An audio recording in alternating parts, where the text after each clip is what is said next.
Alright class, so here's the explanation video for the long answer questions on the quiz. So I'm going to run through all of these, and then if you have any questions, obviously just let me know.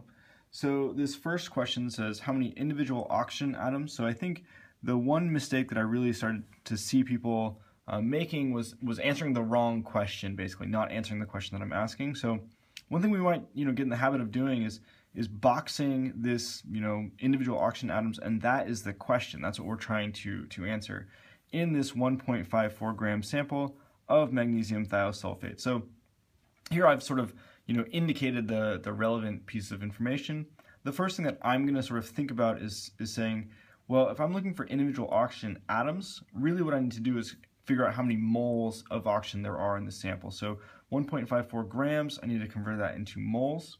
And the way that I'm going to do that is by figuring out what the molecular mass of this magnesium thiosulfate is. So I can calculate that as 136.42 grams per mole. And one thing that I also want to just sort of illustrate is that when I write 136.42 grams over a mole, really what I'm showing there is 136.42 grams over 1 mole. So these are sort of the same thing, and I think I've seen some confusion with that. Just want to clear that up if we can.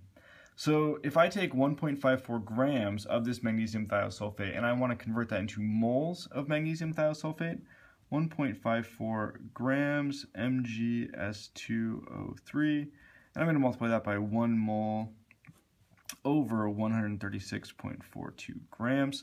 Again, I calculated this 136.42 grams by adding up the molecular masses, or the atomic masses, for magnesium, 2 sulfurs, and 3 oxygens from the periodic table, and I get 136.42. So if I do this calculation here, my grams of magnesium thiosulfate will cancel out. I'll convert from grams into moles, and then that will tell me the number of moles. So if I do that calculation, I end up with 0.01129 moles of magnesium thiosulfate.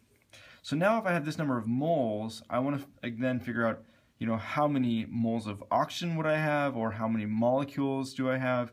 So there's a number of ways you can go from here, but what I would probably do is I might say, well, if this is the number of moles of these magnesium thiosulfate atoms that I have, let's convert that into molecules.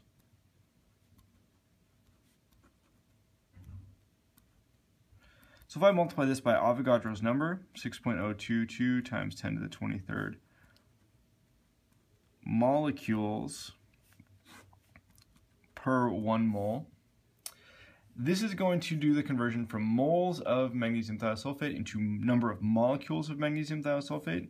And then the last little conversion I need to do is basically just multiply this by 3 atoms, since I'm looking for individual oxygen atoms, for every 1 molecule. So this calculation should lead me to my final answer. Just running through it one more time. This is my number of moles of magnesium thiosulfate. That means that I've got this number times Avogadro's number of molecules, right? So Avogadro's number is just telling you how many molecules you have per each mole. And then this last calculation is the number of atoms per molecule. So if I do this calculation, I end up with 2.04 times 10 to the 22nd individual oxygen atoms. And that, right, is just double checking, make sure we're answering the question. So for the next question, it says, pure silver is mined from argentite, and this name's really not that important.